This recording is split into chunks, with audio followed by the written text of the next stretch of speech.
Hey guys, what's going on? Welcome to another episode of 2 Minutes to Review. I'm Matt. And I'm Zach. Longest album review in under 2 minutes wins. We also have a little bit of a discussion on the album, so it's not exactly 2 minutes, but you get the idea. Brand new album, Mammoth WVH, hitting store shelves. Actually looking really cool on that like creamsicle orange vinyl. Yeah, really. In the clip art there that we got. Look at me, clip art. What is this, 1997? Unfortunately, I think that's sold out too. But as you may or may not be aware, it's actually the solo project of a young man named Wolfgang Van Halen. That's right, that Van Halen, the son of Eddie Van Halen. Actually, I mean, that's kind of unfair to just say he's the son of Eddie Van Halen because he's also, I mean, not technically, he is a member of Van Halen. For better or worse, was actually playing bass in Van Halen since 2007 up until the band pretty much no longer toured because of Eddie's passing. And Wolfgang has always been a talented musician, even when he was younger before he joined the band. Sammy Hagar himself even admitted that he was pretty darn good at the guitar. Yeah, he's a really good bassist, a really good vocalist too. I mean, he has every right to call it a solo album because he plays every single instrument on this record, which is no easy feat. And not to get too much into the review, I think it's going to surprise a lot of people at the talent that he even has. And so, yeah, I mean, he's been working on the solo album for a while. As you can imagine, there's a lot more attention to it because of his father's passing and just the legacy that his family has. We probably heard the song Distance a lot, which is a tribute to his father.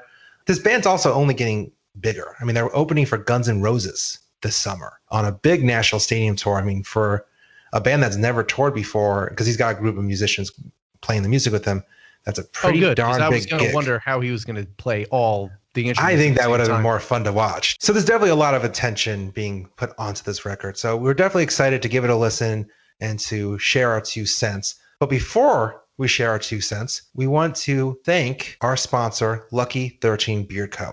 Small batch made beard balms and oils here in New Jersey. And I mean, the products just keep getting better and better at this point. Ed, really super nice guy, makes all the beard balms and oils to order when you place the order. So you get exactly what you want when you want it. It's fresh, and he's got new scents coming out all the time. Just released, I believe it was a creamsicle one. He did one that's also... I'm a sucker for creamsicle, so I was so ecstatic when he announced that, and I got it immediately, and it smells like a creamsicle. That's great. Nice. I was curious about that. And also Fruit Loops, he just put one out that it smells like Fruit Loops. My favorite, tobacco vanilla. Been talking about that for a while. Sandalwood. There's so many different scents. You got to check it out on his brand new website, Lucky13, the number, beardco.com. And if you happen to visit his Etsy shop is still up and running, etsy.com/shop/Lucky13BeardCo. No matter which one of those sites you go to, you can use the code EFP10 at checkout and get 10% off of your entire order. So that's really cool. If you've never done it before, get a little bit of a discount. Treat yourself right. You deserve it after this last, 18 months? I lost track of time. Use the code EFP10 for 10% off. You can't beat that. All right, Matt. Zach. I'm going first. I'm being a jerk. I'm just going to go ahead and say I'm going first. Boom. Fine. I guess you can go first. Yeah. Well, I am. I told you I am. Well, I could just be a jerk and say no, but all right. You ready? Yes. 3, 2, 1, go. All right. Well, I don't want to jump to conclusions here. See what I did there? But it's, I think, pretty clear that this album is way more influenced by bands like Shinedown, Alter Bridge, or even the type of material that he did when he recorded with Tremonti's solo band, more so than Van Halen or his father's work. And that's not necessarily a bad thing, because with songs like Horribly Right, Feel, Epiphany, Think It Over, it's clear that Wolfie has an ear for medley. He has an ear for melody. It's, fun songs, well written, and he definitely has the chops. He can perform all the instruments really well. It's kind of remarkable to think that it's actually just one guy performing on these songs. But then the problem that I find myself in is hearing songs like Don't Back Down and The Big Picture and pretty much the rest of the album. I mean, it kind of just sounds like the type of modern hard rock that you just hear nonstop on FM radio or Sirius XM Octane. It's got elements of his father's legacy, but it's just still nothing that memorable. It's just formulaic to a certain flaw. And what makes it kind of worse is that it's a really long album. It's 14 tracks if you count Distance, which they guess they have listed as a bonus track, but it kind of felt really hard to get through. I mean, even by song 5, I was kind of like, oh, we're still listening to this. It's not that it's dragging, it's just it makes me go, oh, what am I just wish there was something more here that made it worth listening from start to scratch. Don't get me wrong, again, this album proves he's very talented, both as a musician and a songwriter. And I'm sure there's going to be plenty that both fans of Van Halen, as well as just fans of modern hard rock, are going to enjoy. He's going to do great live, I'm sure. And it might even be more interesting to hear this album live. But the truth of the matter is, I really don't think I'm going to ever revisit this on my own accord. You got a time. Stars? Out of five stars, I'm going to give it a solid 3 because I really can't fault this record for not being good per se. He's it's clear, like I said, very talented musician. Definitely has an ear for medley. I keep saying medley instead of melody. For melody, there's just nothing remarkable. It's a little too formulaic for me, and it kind of just reminds me of all the artists who love to talk about how rock and roll is not dead and it's so important, but then they don't really do anything to make me feel confident in that. If you had told me that this was a Shinedown record, I probably would have believed you. Not that it necessarily sounded like Brett, the singer for Shinedown's voice. It felt like I could have easily heard it on a rock channel and didn't have to be, they would never really assumed it was Wolf Van Halen or it had a Van Halen connection. Even though there was definitely moments that in his guitar playing, sometimes it's like, all right, this riff, I can definitely, kind of get a Van Halen vibe. But some of the solos, I got more of a Slash influence sound from it than I did from his father.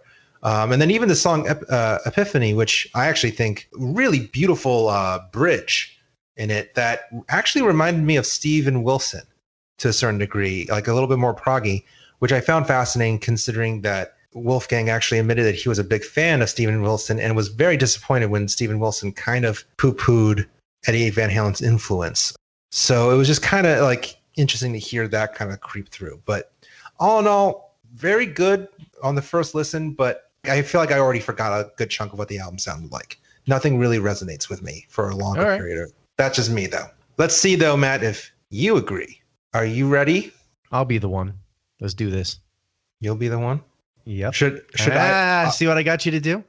Well, I'll wait until you tell me if you're ready. See what I did there? Sucker. 3, 2, 1, go. So it's funny that that Zach talked about this being that Wolfgang worked with Mark Tremonti, because one of the first things that I started to think when I heard this is, damn, this sounds a lot like Mark Tremonti's debut solo album, All I Was, back in 2012. And, going through it and listening to it, I really can see the influence that Tremonti had on Wolfgang. And this album, if you had to put it for me, it sounds like, Tremonti's solo album meets early 90s Fuel and a little pinch of the Foo Fighters just dashed in there. But, if you're a fan of Mark Tremonti, you're in a solo project, you're going to love what Wolfgang does on here. It sounds really good. But one of the things that I think most people are going to take for granted is that if somebody's just starting to get into rock, it's going to be much easier for them to get in on an album like this than on Mark Tremonti's solo project, because that's way more metal, way more technical. This, like Zach talked about, it's a very stripped back, just basic hard rock album that's easy to get into. And it's just got that little bit of technicality in there when he does get into some solo playing that, rock fans are going to enjoy. But definitely it's going to, blow somebody's mind who's getting into rock for the first time. There are times on this album that I really do wish that Wolfgang kind of just took off the training wheels and just said, you know what, we're going to fly. Because on a song kind of like, You'll Be the One, it feels like you could have did so much more on this song. And it's just begging for a little more speed or a little more dirt or a little more something than just your basic, not basic 4-chord rock, but just, basic rock in general. I like that that they do take on like slower melody songs like Circles. I really dig that track. And I also like that he doesn't try to be his father and show, that, he's, a guitar virtuoso on this. He's really not trying to accomplish that. But if you do want some solos, you do want to kind of hear that Van Halen connection, You're to Blame and Mr. Ed are the two tracks that you're going to want to go to.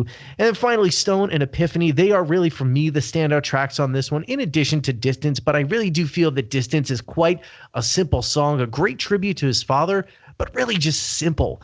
And finally, if you're looking for just a basic rock album to get into, from a guy who can clearly play instruments, has the musical chops, and is going to be doing bigger things in the future, this might be an album that you want to check out. Time's locked in. And give us your star ranking out of 5. Then I want to make 2 points of what I heard from you saying that I found really interesting. I'm gonna go 3. Yeah. Before I ask you to explain why, 2 things I found really fascinating that you mentioned that resonate with me. The feel connection. Not that it's overly simple of a record, but it does sound very basic rocky with some elements to it. But then to my second thing that I want to bring up, that you made a good point. This is definitely going to be a great gateway album for rock fans, whether it's young or even older fans. I'm imagining when they open for Guns N' Roses that they're going to be a ton of older fans who probably never listened to any new band past 1992 or 93, who are going to go, man, these guys rock. They're not going to be better than Guns N' Roses, but like, man, these guys rock. And maybe that will make them go, you know what, maybe I should check out some other rock bands that are post 2010. Yeah, I can very much so see somebody who got like hammered before the show. Man, these guys are rock. Well, who is this? Oh, this is Wolfgang Van Halen's band. Van Halen? Yeah. Or even like, they're going like, I'm going to check it out. It's Eddie's son. He's got to be good. Yeah, he's good. Like, it's kind of like what you would expect a hard rock stadium band to sound like. I think the way you said it, like it's a gateway band that's going to get, like, it's perfectly said. Yeah, there's no other thing that I can think about this album, because the Foo Fighters thing that I kind of briefly touched on in there, it is obviously kind of in the same vein. Dave Grohl on the initial Foo Fighters album did all of the instruments and the singing, and he wanted to put that out kind of on a whim, to see, if anybody would actually listen to it. And now Wolfgang kind of doing the same thing, playing all the instruments and writing all the songs. Definitely much better produced album than the original Foo Fighters album, but you can still hear like little bits and pieces in there of, that dad rock sound that the Foo Fighters are known for. So kind of a little bit of that mixed in here. But I really think the biggest connection for me was the whole Tremonti thing. And it really kind of surprised me when I first started to listen to this, how much it reminded me of All I Was. Very much so less technical, very much so, in fact, no double bass on this album, no shredding outside of a couple of songs, like I said, You're to Blame and Mr. Ed. But I really think that Wolfgang, if he does keep going down the road of this Mammoth WVH band, he can't get trapped by his dad's legacy. He can't try to be his dad. He can't try to recreate Van Halen. He's got to continue to evolve this sound and evolve it away from being A, so simple, and B, getting away from that heavy Tremonti influence, because I think that's going to hurt him more than anything else, is if you come off too much like Tremonti and you don't still deliver like Tremonti. You know what, though? I'd actually disagree in that. If I was an A&R guy, I would actually say that Wolfgang did everything right in regards to appealing to a broader audience. Well, right. I would actually make the argument that this is less dad rock and more of, if Alter Bridge tried to be more rock than heavy, this is that kind of album. And I'd actually argue that he does a good job at not relying on his dad's legacy. And I would even argue that 100%. Yeah, and I would even argue that he does a good job at kind of incorporating some stuff that makes Tremonti a little appealing without, because not everyone is into super shredding and double bass. Like, it's a more radio friendly version of Tremonti, which is not bad. And that's, like I said, it's that simple version of Tremonti that is going to be the gateway to get people in, because Tremonti's got a great sound, but with all the double bass, all the shredding, all the technicality. That's not for everybody.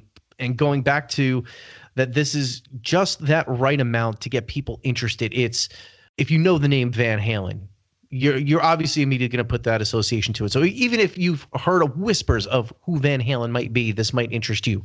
And then if you're not into rock, but then you get into, you hear this and you hear Distance because that's been all over the radio, this is going to hook you and bring you in, and then you're going to want to know more.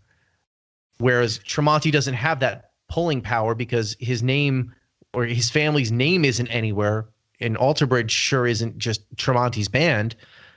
And, if you didn't know who he was and heard, the name Tremonti, you're like, oh, who's this guy? There's no name power there. So Mammoth, being the original name of Van Halen, he got the name from his dad. There could be some pulling power there too. So there's a lot of pulling power for Wolfgang on this entire album. It's just, you got to go in with the expectation that you're not going to get any level of technicality like you would get with Eddie. You're not going to get that Van Halen sound. You're not going to get David Lee Roth on vocals. You're not going to get the technical shred of Eddie. You're not going to get any of that. This is something completely different, and I like that it's completely different. I just wish he would, like I said, I just wish he would have took the training wheels off just a little bit and went a little bit further. Yeah, that's a good way to say it. The training wheels were definitely on. But you know what? It doesn't really matter what we think. You know what really matters, Matt? That I beat you again? Yes. Did you, though? Yeah. What was my score? Zach, your time, 2 minutes, 17 seconds. It's a shame that this isn't 3 minutes to review. Because you would actually win if it was 3 minutes to review. Because your time was 2 minutes and 45 seconds. Damn. Yeah, you went long, man. That's what she Just said. like this album. Boom. I know that sounds like a diss, but it was long. It was a little harder to get through. But you know what? Let us know what you think. Do you agree with Matt and I's thoughts on this album? Do you think Wolfie hit it out of the park and he's the next future big rock star and is saving rock and roll? Or do you agree that it was missing a little something to be more memorable? Let us know on Facebook, Twitter, Instagram, at Epic Footnote. Also subscribe to our YouTube channel so you can get more podcasts like this as well as video content. Thank you so much for listening, and thank you again to our sponsor, Lucky 13 Beard Co. Again, go to lucky13beardco.com. Use the code EFP10 at checkout for 10% off of your next order. Thanks so much for listening, and we hope you join us for another episode real soon. Don't be too distant. See ya. Oh!